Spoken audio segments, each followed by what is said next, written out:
তো আমাদের কম্পিউটার গ্রাফিক্সে যে প্রজেক্ট তৈরি করার কথা এটা হচ্ছে আমাদের প্রজেক্ট, যেখানে ওপেনজিএল ইনস্টল করার পর আমাদের প্রজেক্টটা আমরা তৈরি করছি। তো এটা মোটামুটি 250 লাইনের কোড একটা। তো কোডটা রান করার পর আমরা আমাদের যে আউটপুটটা, প্রত্যাশিত আউটপুটটা দেখতে পারবো। আমাদের মূল কোডটা হচ্ছে যে টিক টেক টো যে গেমটা আছে ওইটার গ্রাফিক্যাল ইউজার ইন্টারফেসের মাধ্যমে আমরা তৈরি করছি গেমটা।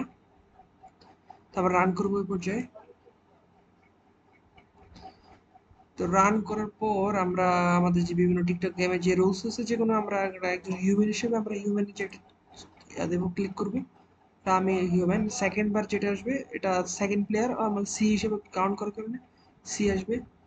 তো এখানে টিকটকে যেমন বিভিন্ন ডায়াগোনালি অথবা লাইন, যে কোনো বিভিন্ন 7 থেকে 8টা কম্বিনেশনে ম্যাচ করলে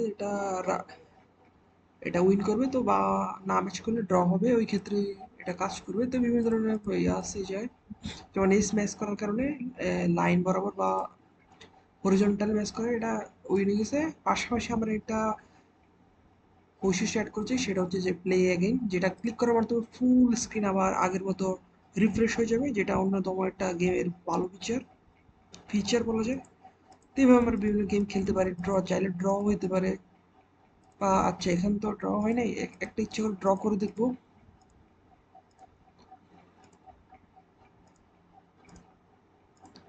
এখন দেখেন ড্র আসছে, অর্থাৎ আমাদের ফুল ফাংশনগুলো ভালো মতো কাজ করছে। এই হচ্ছে আমাদের কম্পিউটার গ্রাফিক্সের গেম।